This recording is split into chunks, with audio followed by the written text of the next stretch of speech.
Hello friends, good evening to all of you and welcome to the Rajdev study point.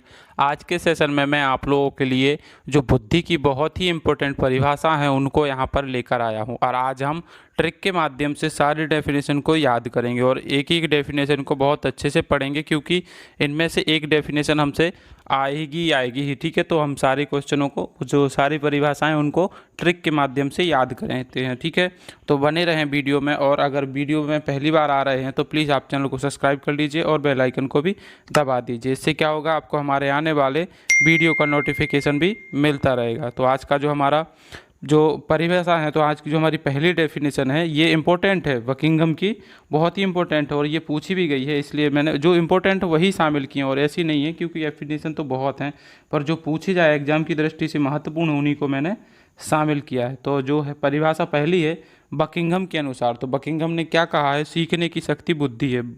Buckingham ने क्या कहा है कि सीखने की शक्ति बुद्धि है। इसमें से एक कीवर्ड पकड़ेंगे, सीखने की शक्ति बुद्धि है। ठीक है, तो बकिंघम ने क्या कहा, इसमें कुछ मतलब कीवर्ड पकड़ने की बात तो नहीं है, लेकिन फिर भी जैसे बकिंघम को याद करेंगे, ट्रिक के माध्यम से बोला तो ट्रिक के माध्यम से बताएंगे। तो पहले तो आप इसको ऐसे पढ़ लें कि बकिंघम ने क्या कहा है कि सीखने की शक्ति बुद्धि है, सीखने की शक्ति बुद्धि है। ठीक है, आप ये याद रखना। उसके बाद जो ट्रिक है तो आप ट्रिक के याद रखेंगे। ट्रिक आप अपनी भी बना सकते हैं, ये मैंने बनाई है, तो आप अपने ट्रिक से याद करेंगे तो बहुत अच्छे से याद हो जाएगा। लेकिन आपको अगर मेरे ट्रिक से, तो मैं बता दे रहा हूँ। जैसे बकिंघम है तो बकिंघम बोले तो सीधा सिंघम। ठीक है, सीखने की शक्ति, शक्ति मतलब अगर कोई सीख लेता है तो वो सिंघम बन जाता है। क्यों? क्योंकि उसमें शक्ति आ जाती है, वो बोल सकता है उसके बारे में जो चीज़ उसने सीखी है। तो सीखने की शक्ति को किसने कहा है? बकिंघम ने। बकिंघम से सिंघम। सिंघम कब बन जाता है? जब कोई किसी चीज़ को सीख लेता है तो उसमें शक्ति आ जाती है। ठीक है, तो सीखने की शक्ति बकिंघम की परिभाषा। उसके बाद क्या है? वुडवर्थ। तो वुडवर्थ क्या है? कार्य करने की विधि। क्या इसमें एक कीवर्ड है? कार्य करने की विधि। तो वुडवर्थ, तो वुड यहाँ पर वर्क मान लेंगे। जैसे वुडवर्थ है तो यहाँ पे क्या करेंगे? वर्क। ठीक है, वर्क की आप स्पेलिंग कर लेंगे तो WOR की वर्क। वर्क बोले तो कार्य। तो ऐसे ही आप इसको याद रखेंगे कि वुडवर्क ने क्या कहा है कि कार्य। जैसे वुडवर्थ और वुडवर्क, वर्क बोले तो कार्य। ठीक है, तो कार्य करने की विधि किसने कहा है? वुडवर्थ ने। आप इसको ऐसे याद रख सकते हैं और अपनी आप इसमें खुद भी आप ट्रिक बना सकते हैं। आप खुद की ट्रिक के अनुसार याद करेंगे तो वो ज़्यादा अच्छा रहेगा और ज़्यादा देर तक याद रहेगा। ये हमारी डेफिनेशन है जो हमें अच्छी लगी, हम तो ऐसे ही याद करें हैं और हमें एक ही भी डेफिनेशन कभी भी मैं नहीं भूलता हूँ। अगली जो डेफिनेशन है टर्मन के अनुसार, बुद्धि अमूर्त विचारों के बारे में सोचने की योग्यता है। किसने कहा है कि अमूर्त विचारों के बारे में सोचने की योग्यता है? तो किसने? टर्मन। टर्मन से आप इसको मन ले लेंगे तो मन में ही अमूर्त विचार आते हैं। आप इसको ऐसे याद रखेंगे कि जो मन है तो मन में ही कैसे आते हैं? अमूर्त विचार। तो टर्मन से मन, अमूर्त विचारों के सोचने की योग्यता किसने कहा है? टर्मन ने। आप इसको ऐसे याद रखेंगे। बुडरो के अनुसार क्या है? बुद्धि ज्ञान अर्जन करने की क्षमता है। किसकी डेफिनेशन है? ज्ञान अर्जन करने की क्षमता है तो बुडरो की। तो डरो, इसको इतना बस ले लेंगे, डरो। ठीक है, अब ये डरो से अपन क्या करेंगे कि ज्ञान अर्जन करने से मत डरो। आप इसको ऐसे याद रखेंगे कि बुडरो तो डरो, डरो मत ज्ञान अर्जन करने से, आप डरो नहीं। तो बुडरो की ये डेफिनेशन हो जाएगी कि डरो मत, ज्ञान अर्जन करो और करते रहो और कराते भी रहो। ये किसकी हो गई? वुडरो की। उसके बाद है थॉर्नडाइक। तो थॉर्नडाइक की जो डेफिनेशन है कि थॉर्नडाइक क्या कहते हैं? सत्य या तथ्य के दृष्टिकोण से उत्तम प्रक्रिया को ही शक्ति कहा है। शक्ति ही बुद्धि है। किसने? थॉर्नडाइक ने क्या कहा है? सत्य तथ्य के दृष्टिकोण से उत्तम प्रक्रिया ही शक्ति है। आप इसमें कौन से कीवर्ड पकड़ेंगे? सिर्फ थॉर्नडाइक में सत्य और तथ्य की दृष्टिकोण से ही। ये आप इतना पढ़ लेंगे ना, जैसे सत्य और तथ्य की बात किसने की है? थॉर्नडाइक ने। क्यों? क्योंकि इन्होंने सबसे पहले इन्होंने सीखने के नियम दिए थे सबसे पहले इन्होंने। तो सत्य और तथ्य के बारे में बात कौन करेगा? जो सबसे पहले मतलब शिक्षा मनोविज्ञान में सीखने के सिद्धांत जिसने दिए थे उसी ने सत्य और तथ्य के बारे में बात कही। आप इसको ऐसे याद रख सकते हैं। किसने कही सत्य और तथ्य के बारे में बात?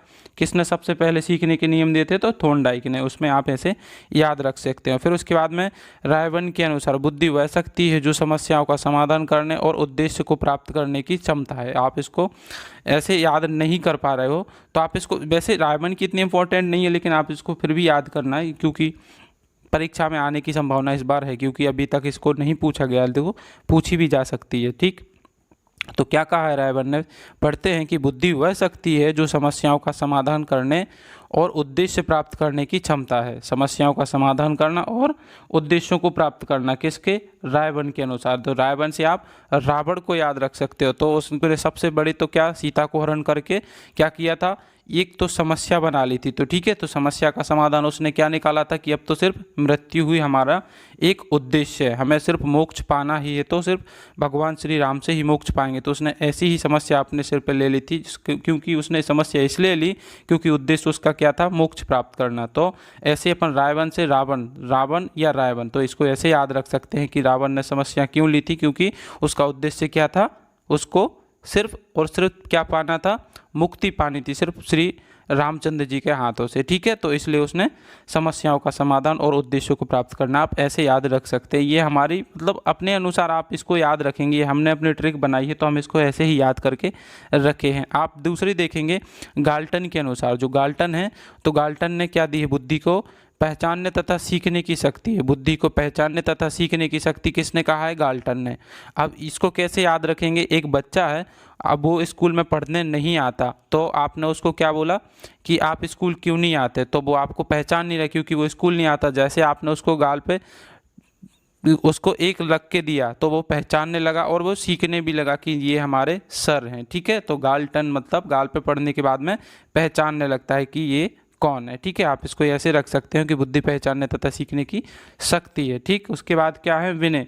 विनय हमारे लिए बहुत इंपॉर्टेंट है, तो इसलिए विनय को बहुत अच्छे से समझेंगे।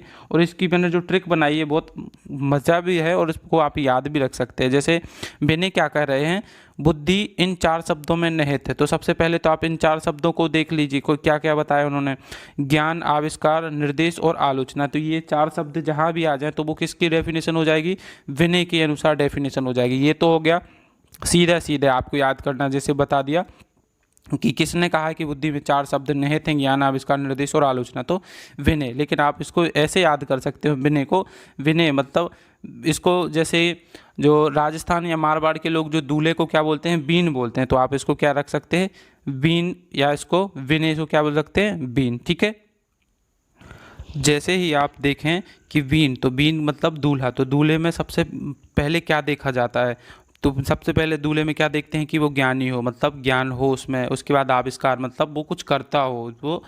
उसके बाद क्या देखते हैं, निर्देश मतलब बड़ों की बातों का निर्देश, मतलब आज्ञा का पालन करता हो, निर्देश सुनता हो, ये देखा जाता है। उसके बाद में क्या, आलोचना, तो वो जो मतलब शादी के बाद में उसको नहीं दिया जाए दहेज, तो वो उसकी आलोचना भी ना करे। आप इसको कैसे भी याद रख सकते हो, एक ट्रिक है मैंने बनाई है अपनी तरीके से, आप इसको कैसे भी बना के याद रख सकते हो। आप इसको बस डेफिनेशन को याद रखना है, जो मैंने 10-11 डेफिनेशन आपको बता रहा हूँ ये बहुत ही इंपॉर्टेंट है, इसमें से एक डेफिनेशन तो आपको आएगी ही आएगी। आप ये आज पक्का लिख के ही ले लो हमसे, ठीक है। अगली जो डेफिनेशन है, मन के अनुसार नवीन परिस्थितियों को झेलने की मस्तिष्क में नवीनता बुद्धि है। ये यहाँ पे टाइपिंग में मिस्टेक है, यहाँ पे क्या लिखा है, नवीनता बुद्धि है। ठीक है, इसमें मैं ठीक कर दे रहा हूँ, यहाँ पे थोड़ा सा टाइपिंग में मिस्टेक हो गई थी। अब देखेंगे कि नवीन परिस्थितियों को झेलने की मस्तिष्क की नवीनता बुद्धि है। ये किसने कहा है, तो मन ने। ठीक है, ये मन की डेफिनेशन है, ज़्यादा इंपॉर्टेंट नहीं है, लेकिन फिर भी आप इसको याद रखेंगे। ठीक है, हो सकता है कि परीक्षा में इस बार पूछ ली जाए, अभी तक एक बार भी नहीं पूछी गई, इसलिए आगे देखेंगे। जो अगली डेफिनेशन है, वर्ट के अनुसार बुद्धि अच्छी तरह निर्णय करने, समझने एवं तर्क करने की योग्यता है। क्या कहा जा रहा है कि बुद्धि अच्छी तरह निर्णय करने और समझने, तर्क करने की योग्यता है। ठीक, तो ये वर्ट से आप रखेंगे, वर्ट से आप लगेंगे बटन। तो बटन का किसके कहाँ, बटन का किसके यहाँ होता है, तो बटन लगाते हैं कौन, जो कि कोट और पैंट पहनते हैं। ठीक है, तो कोट कौन पहनता है, वकील। तो वकील में क्या होता है, अच्छी तरह निर्णय लेता है, निर्णय भी लेता है और उसके बाद समझता है किसी मतलब जब केस लेता है और उसमें तर्क वितर्क करता है, उसके बाद में ही केस लड़ता है। तो आप बर्ट में से क्या याद रखेंगे, वर्ट से बटन और बटन से वकील। वकील किस लिए होता है, तो वकील अपन केस लड़ते हैं तो वो उसमें क्या करता है, अच्छी तरह से पहले निर्णय लेता है। ठीक है, उसके बाद में उस केस को समझता है, केस समझने के बाद में फिर उसमें तर्क वितर्क करके कोर्ट में ले जाता है। ठीक है, उसके बाद में फैसला सुनाता है। तो आप इसको याद रखेंगे, क्वेश्चन मतलब कैसे भी पूछ ले, हमें बस डेफिनेशन याद होनी चाहिए। डेफिनेशन जो है कि बुद्धि अच्छी तरह से निर्णय करने की क्षमता एवं तर्क करने की योग्यता है, तो वर्ट की ये डेफिनेशन है। आप किसको कैसे भी करके याद रख सकते हैं इसको। फिर अगली जो डेफिनेशन है, स्टर्नबर्ग के अनुसार बुद्धि आलोचनात्मक ढंग से सोचने की प्रक्रिया है। ये किसकी डेफिनेशन है कि आलोचनात्मक ढंग से सीखने की प्रक्रिया है, तो ये स्टर्नबर्ग की डेफिनेशन हो गई। ठीक है, तो ये 11 मतलब जो डेफिनेशन है बहुत ही इंपॉर्टेंट है। तो आप जो शुरू की जो मैंने दिखाई है वो ज़्यादा इंपॉर्टेंट है। ठीक है, तो आप उनको बहुत अच्छे से इनको सभी को याद कर लेंगे। ठीक है, बहुत अच्छे से याद कर लेंगे जो जो ज़्यादा की इम्पोर्टेंट है। जैसे वकिंगम हो गए, ये हमारे लिए बहुत इंपॉर्टेंट है। उसके बाद में वुडवर्थ, ये तो है ही। टर्मन, वुडरो, जितने भी मैंने पहले बताइए तो इनको आप अच्छे से याद रखिएगा। बाकी तो आप लोग अपनी जो खुद की ट्रिक है उसके अनुसार जो याद करेंगे तो वो आप कभी नहीं भूल पाएंगे। ठीक है, ये तो हमारे ट्रिक है, तो आप इसको ऐसे याद रखोगे। इससे अच्छा तो ये है कि मतलब ट्रिक याद रखोगे, इससे अच्छा ये है कि आप वैसे भी इनको याद रख सकते हो। ठीक है, तो इसमें कुछ ज़्यादा वो ऐसा है नहीं है, आप इसको अच्छे से याद कर लिए। लेकिन हाँ, इनको आप याद कर लीजिए, कैसे भी कर ले। ठीक है, तो आज के लिए बस इतना ही। मिलते हैं अगली वीडियो में, तब तक के लिए थैंक यू फॉर वॉचिंग।